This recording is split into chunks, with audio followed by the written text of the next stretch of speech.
All right, everybody. So, growing up as a kid, Super Mario 64 was one of the best games of all time. You know, at least top five, right? I don't think anyone would argue with that. So, when I sat down to kind of think of video ideas, what I wanted to do, I thought about video game music, right? And this game in particular has some of the best songs. Like the Bomb on Battlefield, you know, first chorus, right? That song's great. You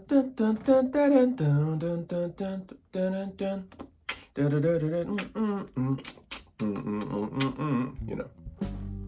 But what I was thinking of when I thought of this video was the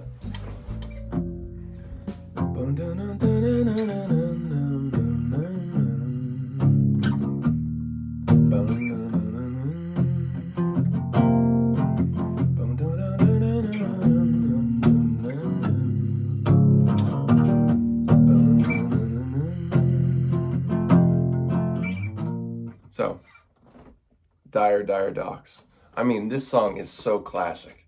I had it on my 3DS. Like you had an SD card that would come through 3DS, and I would load the file on. I think I probably downloaded it illegally, right?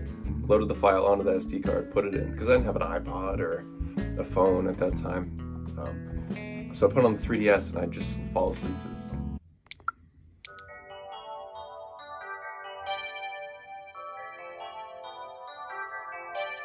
It's just so beautiful, man. And the instrumentation they used, I think they used it's a Yamaha DX. I'm gonna have to look into that, but I'll put a picture of it up on the screen.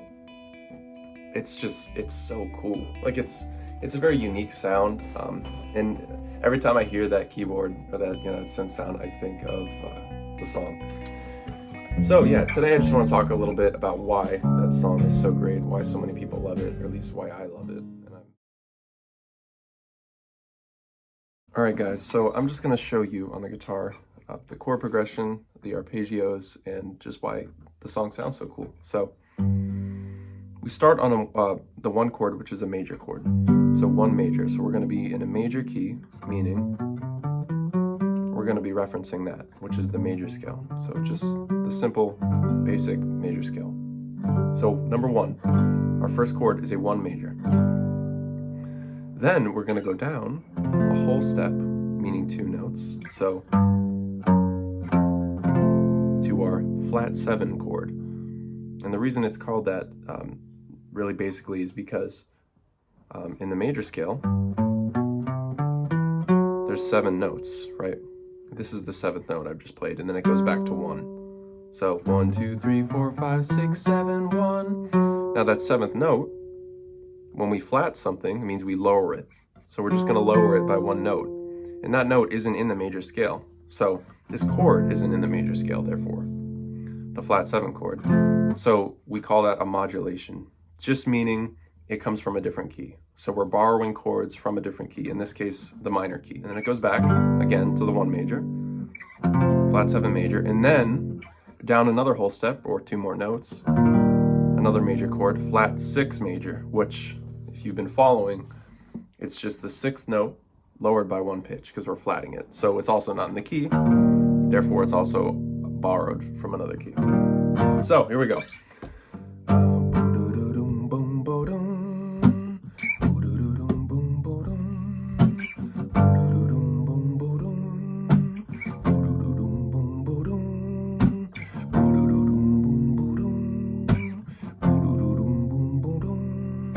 So the song opens with these arpeggios, so like that. So we have 1, 5th, 1. We have the 9th. Now that 9th makes everything just sound more just mythical. Like if you think of Message in a Bottle by the Police, right? Just those kind of chords, or Everlong by Foo Fighters. Like starts major. Now we have 9ths. You know, it's a very like, ooh, interesting. Not really major, not really minor. In this case, the chord has a major 3rd in it, which we resolve to. So right there. That's the third. So we've highlighted all the notes. We have the 1, and we have the 3rd, and we have the 5th. And we also have that 9th. And then this top part, it's just the 5th and the 1 again. But the cool thing about this, boom, dun, and then in the recording it's boom, dun, boom, dun, is it's highlighting this 1 chord, but we're also playing that same arpeggio over the 7 chord and the 6 chord.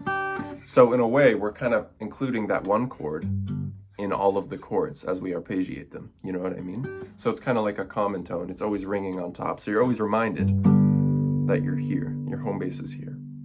So next arpeggio, instead of doing what we did with the other chord, you know, and just moving it down to match this chord, we're keeping that same upper part. The only part that's changing is the beginning, the 1, 5, 1. So,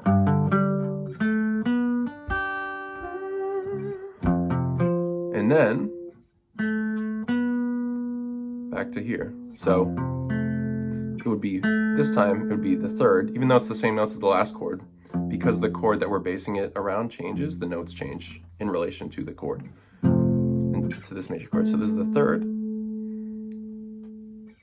This is a sharp 4.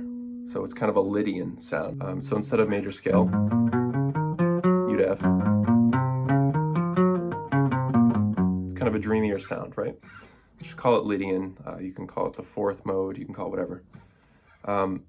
So we're borrowing from there as well. So it's got that kind of dreamy sound to it, while also keeping the continuity of the first arpeggio. So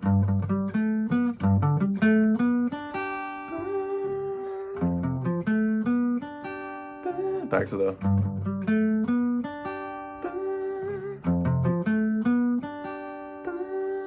and then here, after we hit those top 2 notes, just like I was talking about earlier, to remind us of our home base, this is where it gets really cool, okay? So we have a, we start the same way, down at the flat 6 chord. So now we're down here, major chord, 1, 5, 1, it's just like a power chord, right? And then we do that. So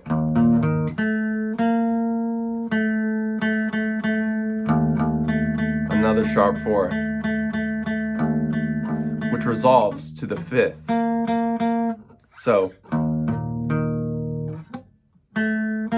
resolves to the 5th, and then right above that we have the 5th and the 1 of the original chord, right? So kind of reminding us of that original chord. So, and then we go back up to the flat 7, but it changes this time. It's not, it's, so we're highlighting the 5th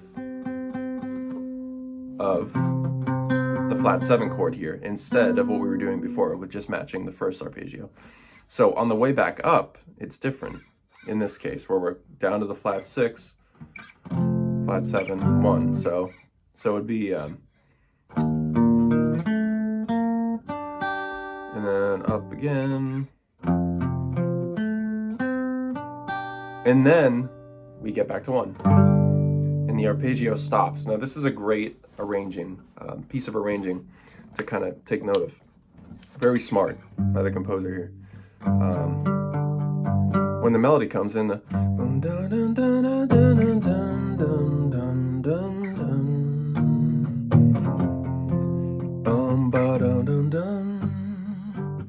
there's no more of the underneath. It's just, for the most part, the 5th, you know, in the root, and then sometimes the 3rd,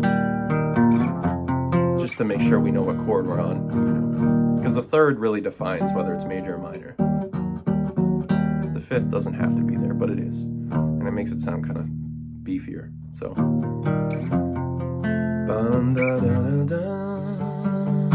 so we're just playing the very simple versions of those chords underneath that melody. So overall, really great in combination with the, you know, the unique tone that stays, that reminds us of our 1, the Lydian notes that come in, the ninths that are used, like I showed you, I was talking about Everlong, you know, really mythical sound. The keyboard sound that they used, all of it combined to just create this beautiful piece of music that I think most people, you know, really love, which is great. And it's just a great game. So, you know, that definitely helped. Thanks for watching. And hopefully if you guys like this kind of content, maybe I can do something similar to this. And yeah, hope you guys have a good day. See you later.